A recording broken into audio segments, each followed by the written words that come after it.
আদর্শ নীতিকে মানে আমরা অনুসরণ করে কাজ করতে যাচ্ছি, নতুন বাংলাদেশকে যেভাবে বিনির্মাণ করতে যাচ্ছি, সেই ক্ষেত্রে আসলে আমার মনে হয় অনেক প্রতিবন্ধকতা থাকলেও আমরা এগিয়ে যাবো ইনশাল্লাহ। এটাও একটা ব্লেসিং আল্লাহ, যে মানুষের কাছে যাওয়া যাচ্ছে, মানুষের সাথে নিয়ে করার জন্য একটা বড় দায়িত্ব, যেটার দিকে আমরা এগিয়ে যাচ্ছি ইনশাল্লাহ। তাদের বিশ্বাস ও সমর্থন পেলে যেন সেই ভালো কাজগুলো তাদেরকে সাথে নিয়ে একসাথে করতে পারি।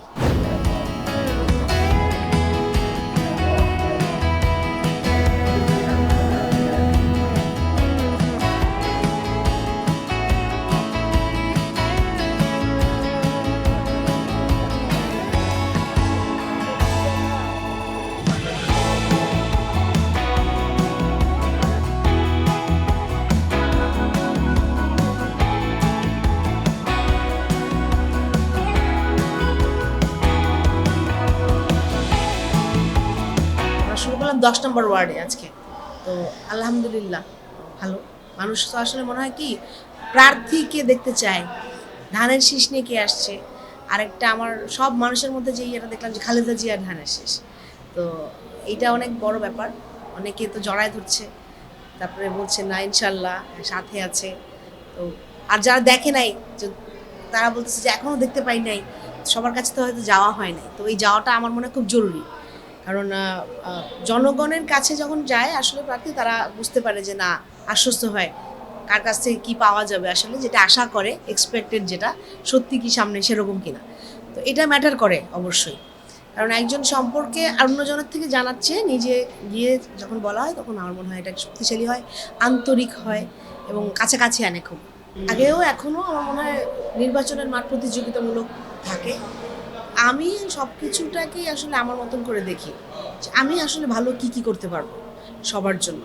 তো যেহেতু একটা নিয়ত বা উদ্দেশ্যে আসছি আমরা এখানে, যে ধানের শীষকে বিজয়ী করার জন্য, জাতীয়তাবাদী দলের যে আদর্শ নীতি আমরা ফলো করি, যেটা আমাদের মরহুমা বেগম খালেদা জিয়া, আমাদের দেশ নেত্রী, আমাদের গণতন্ত্রের মা, তো উনার যে আদর্শ নীতিকে মানে আমরা অনুসরণ করে কাজ করতে যাচ্ছি, নতুন বাংলাদেশকে যেভাবে বিনির্মাণ করতে যাচ্ছি, সেই ক্ষেত্রে আসলে আমার মনে হয় অনেক প্রতিবন্ধকতা থাকলেও আমরা এগিয়ে যাবো ইনশাল্লাহ।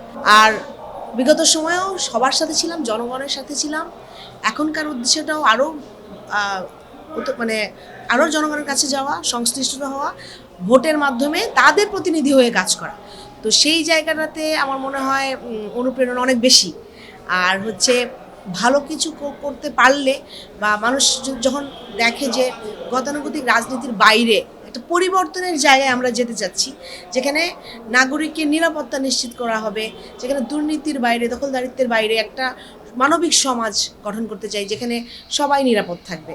তো এই জায়গাটাতে মনে হয় যখন মানুষ হয়তো আশ্বস্ত হচ্ছে ইনশাল্লাহ, তো সেই জায়গা থেকে আমার মনে হয় কাছাকাছি গেলে যে এটাও একটা ব্লেসিং আল্লাহ, যে মানুষের কাছে যাওয়া যাচ্ছে, মানুষের সাথে নিয়ে করার জন্য একটা বড় দায়িত্ব, যেটার দিকে আমরা এগিয়ে যাচ্ছি ইনশাল্লাহ। তাদের বিশ্বাস ও সমর্থন পেলে যেন সেই ভালো কাজগুলো তাদেরকে সাথে নিয়ে একসাথে করতে পারি।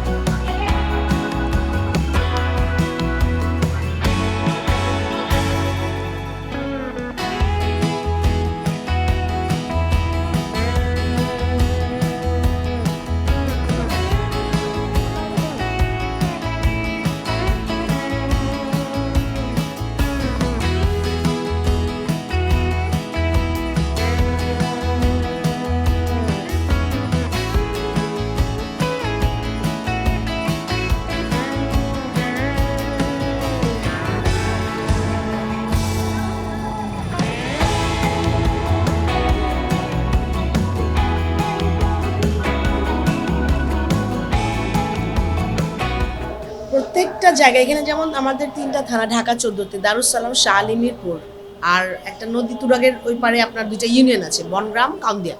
বনগ্রাম কাউন্দিয়াতে যেই সমস্যা, আর শহরের এই পারে যেই সমস্যা, এটা একটু একটু ভিন্ন চিত্র।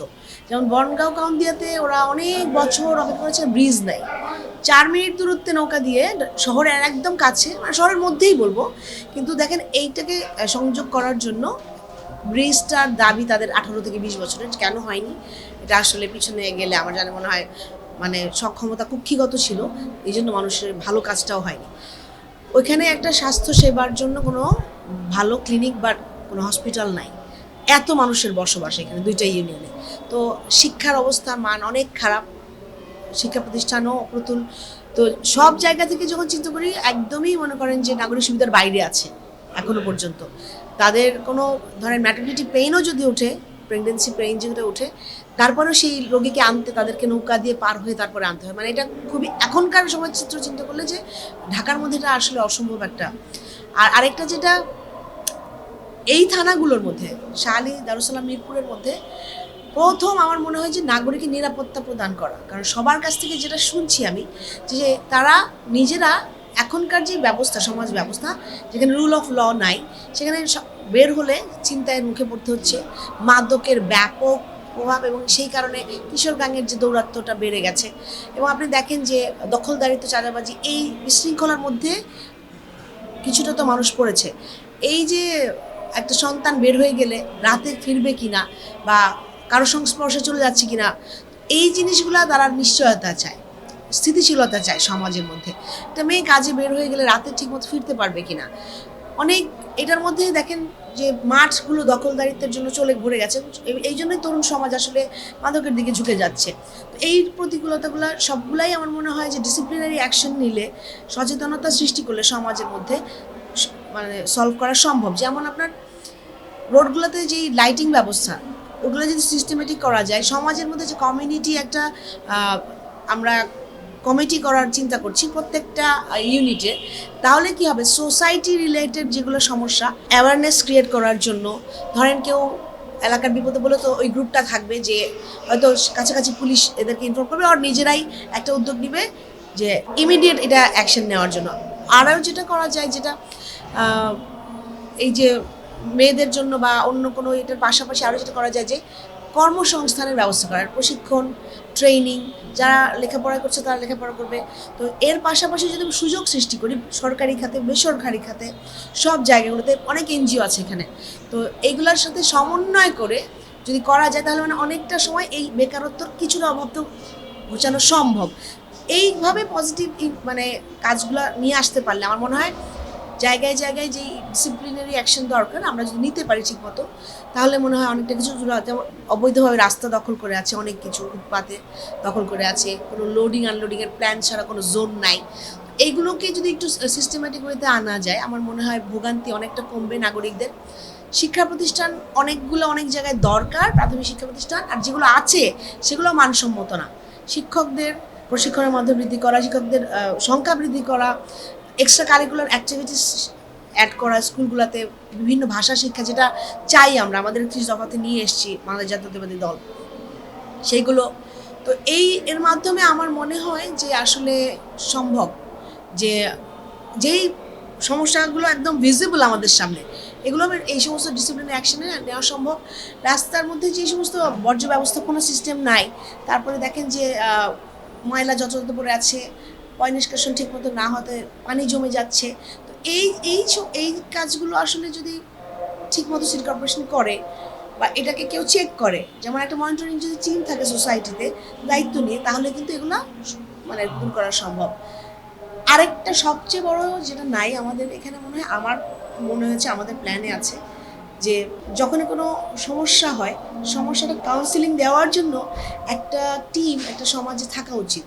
যেমন ধরেন যে একটা ছেলে যদি মাদকাসক্ত হলো, তাকে কাউন্সিল করার কেউ নাই, আমাকে ওয়েট করতে হয় সে খারাপ হয়ে যাচ্ছে, একেবারেই তার ভবিষ্যতে ধ্বংস হয়ে যেত, অথবা তাকে ধরে বেঁধে, এখানে কোনো কার্যকরী কিছু হয়। আমার দেশে মেন্টাল হেলথে কাউন্সিলিংয়ের জায়গা খুব কম। আমরা যারা এই সমস্ত ট্রমা বা ব্যথার ভিতর থেকে এসে আমরা এটা খুব বেশি ফিল করি। এবং যারা দেখেন যে ধরেন ঝগড়া হলো, সব পরিবারে ঝগড়া হয়, সব সমাজে ঝগড়া হয়, তো তাদের দুজনকে এসে বসে একটা কফি খাওয়ার যে জায়গা, মাঝখানে যে কাউন্সিলের জায়গাটা, এইটা নাই সমাজে। এইটা এই সোসাইটির পাশাপাশি আমার খুব প্রত্যেকটা জায়গায় মানে আমার মনে হয় থাকা দরকার।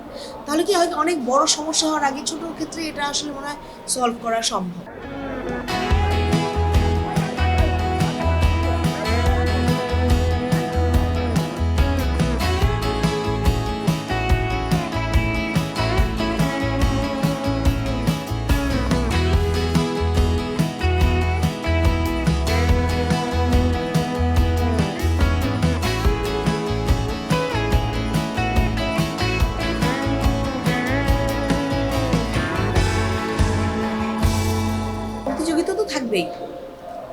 প্রার্থী হতে হবে প্রতিযোগিতা পজিটিভ ওয়েতে হওয়া দরকার, যেহেতু কে কত ভালো করতে পারি আমরা। এবং আমার নীতিতে, আমার পলিসিগুলোতে জনগণের কাছে যাওয়ার জন্য আমার যোগ্যতা কতটুকু আছে। তো আমার মনে হয় প্রতিযোগিতাটা সেই জায়গায় হওয়া উচিত। আরেকটা যে প্রত্যেক নাগরিকের ক্ষেত্রে আমি আসলে ওদের পার্সোনাল ডিটেলস যেতে পারবো কি পারবো না, আমার আমার এই ব্যারিয়ারটা কতটুকু। হ্যাঁ, আমি সংযোগে যেতে পারবো, গণসংযোগ করতে পারবো, কিন্তু আমি কি তার ব্যক্তিগত নাম্বার নিতে পারি কি না, না। তো এই জিনিসগুলো ম্যাটার করে আসলে। হ্যাঁ, আমরা যেইভাবে আমাদের পলিসি পরিচালনা করছি বা আমাদের প্রচারণা কাজ চালাচ্ছি, সেক্ষেত্রে প্রথম থেকে আমাদের সকলকে বলে দেওয়া যে মানুষের কাছাকাছি যাওয়ার যতক্ষণ পর্যন্ত সে আসলে মানে অ্যাকসেপ্ট করছে বা তার অতটুকুই রিচ করা, জানানো যে আমি ধানের শীষের প্রার্থী, যদি তিনি সঠিক মনে করেন তাহলে আমাদের সাথে থাকতে, আমাদের পাশে থাকতে, আমাদেরকে শক্তিশালী করার জন্য। এই মেসেজটা আমাদের কাছ থেকে। আরেকটা যেটা আপনি বললেন যে অনেকে বলবে হয়তো যে কোন জায়গার কে, এখানে আসার তো মানুষের জন্য, মানুষের ভালো করার জন্য।